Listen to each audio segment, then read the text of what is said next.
तो दोस्तों, अभी ग्रुप में मैंने कमेंट किया था तो लोगों ने कहा कि एनआरसी पे उनको निबंध चाहिए। तो मैं एनआरसी पे दे रहा हूँ निबंध। कृपया आप लोग इस चैनल को सब्सक्राइब कर लें और बेल आइकन को दबा लें ताकि अगला आज 2 और अपलोड होने वाले हैं। अगले वीडियो आए तो उसका नोटिफिकेशन आपको खुद ब खुद मिल जाए। तो चलते हैं एनआरसी की तरफ। एनआरसी इसमें मैं आपको एक ये मेरा लिखा हुआ है और बाकी एक मेरे फ्रेंड ने लिखा था उसका भी है। तो आपको जो सही लगे वो फैक्ट उठा लीजिए। एनआरसी आज़ादी के बाद भारत और पाकिस्तान का बंटवारा हुआ और उसमें कुछ असम राज्य के भारतीय पूर्वी पाकिस्तान चले गए। असम से पूर्वी पाकिस्तान चले गए। भारत के लोगों की पहचान के लिए एक पंजी की आवश्यकता थी। पंजी मतलब रजिस्टर बोलते हैं। रजिस्टर को हिंदी में पंजी बोलते हैं। अतः 1951 में राष्ट्रीय नागरिकता पंजी या national register of citizen NRC समस्या के हल के रूप में सामने आया। ठीक, नेक्स्ट ये एनआरसी को हमको डिफाइन करना था पहले में। तो वो एनआरसी का कैसे जो है एनआरसी का जन्म हुआ या फिर कैसे वो सामने आया वो हमने बता दिया।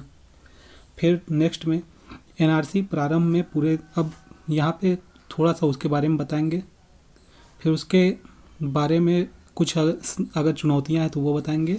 फिर यहाँ पे कंक्लूजन, और अगर कुछ ज़्यादा आता न रहे फिर भी आप कंक्लूजन में थोड़ा बहुत, अभी मैं आपको बताऊंगा कैसे घुमाना है टॉपिक को, अभी बताता हूँ। एनआरसी प्रारंभ में पूरे देश में लागू किया गया था तथा उस समय राष्ट्रीय जनगणना की जानकारी को आधार माना गया था। परंतु सन 1970 में बांग्लादेश के अवैध घुसपैठ के कारण असम में अत्यधिक हिंसा देखने को मिली।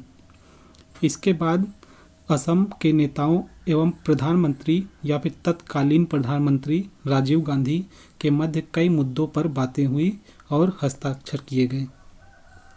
फिर उसके बाद नेक्स्ट पैराग्राफ, सन 2013 में सुप्रीम कोर्ट ने भारत सरकार को एनआरसी पुनः अपडेट करने को कहा तथा इसका आधार 1951 की जनगणना लिस्ट लिया गया तथा साथ ही यह कहा गया कि 1971 से पहले राज्य में अपना निवास साबित करना होगा, जो कि एक गंभीर मुद्दा था क्योंकि पिछले कुछ वर्षों में असम ने बाढ़ का सामना किया है और इसमें कई लोगों ने अपने दस्तावेज भी खो दिए हैं।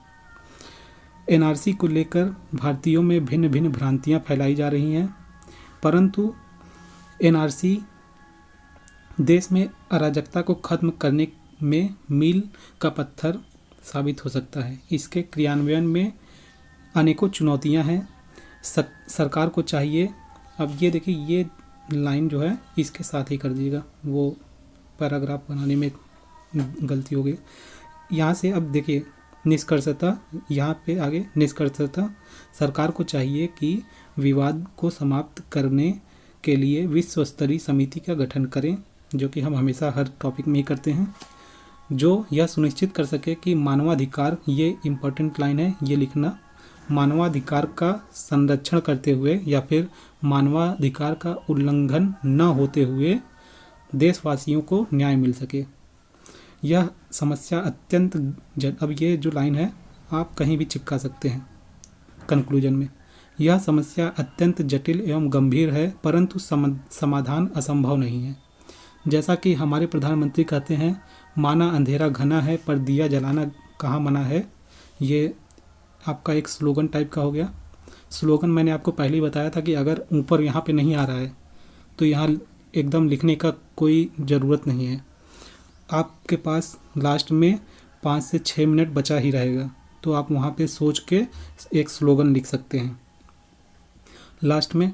जैसा कि हमारे प्रधानमंत्री कहते हैं, माना अंधेरा घना है पर दिया जलाना कहाँ मना है। भारत सरकार को इस समस्या का हल निकालना चाहिए। ये तो हो गया एक। और दूसरा भी है एक इसी पे, इसको भी देख लेते हैं। राष्ट्रीय नागरिकता पंजी भारत सरकार द्वारा निर्मित पंजीकरण पुस्तिका है जिसमें भारत के वैध नागरिकों का विवरण है। यह विशेष तौर पर असम के निवासियों के लिए बनाया गया था। 1951 के जनगणना के बाद इसका निर्माण किया गया था। जनगणना के बाद प्राप्त डेटा के अनुसार इसमें सभी व्यक्तियों का विवरण दिया गया जो बांग्लादेश बनने के पूर्व अर्थात में यहाँ पे हलंत रहेगा 1971 से पहले भागकर असम में शरण लिए थे। केवल उन्हीं को भारत का हिस्सा माना जाएगा। असम एकमात्र ऐसा राज्य है जिसने इसको अपडेट किया है। सुप्रीम कोर्ट ने के 2013 में आदेश पर एनआरसी की प्रक्रिया शुरू की गई। कोर्ट ने केंद्र सरकार और भारत के चुनाव आयोग को नोटिस देकर यह मांग की थी कि त्रिपुरा को भी शामिल करने के लिए एनआरसी को अपडेट किया जाए। इससे भारत बांग्लादेश के बीच संबंध खराब हो सकते हैं। हालांकि नागरिकता साबित करने के लिए उनके पूर्वज असम के मूल निवासी होने चाहिए तथा 1971 से पहले राज्य में अपना निवास साबित करना होगा, जो कि एक गंभीर मुद्दा है क्योंकि पिछले कुछ वर्षों में से असम ने बाढ़ का सामना किया है। इन सब हालात में अपने दस्तावेजों को कई लोगों ने खो भी दिया है। एनआरसी के पूरे देश में लागू होने पर आतंकवाद से निपटने में सहायता मिलेगी और असम की संस्कृति बनाए रखने में इस पंजीकरण की महत्वपूर्ण भूमिका रहेगी।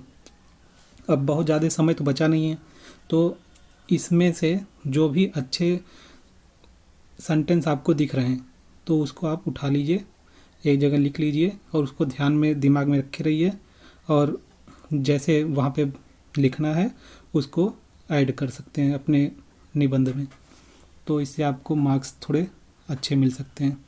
Thank you so much. और वीडियो अगर अच्छी लगे तो इसको शेयर करिए, लाइक करिए और सब्सक्राइब कर दीजिएगा क्योंकि आपको हो सकता है अगला ऐसे न मिल पाए, इसलिए सब्सक्राइब के बाद बेल आइकन ज़रूर दबा दीजिएगा।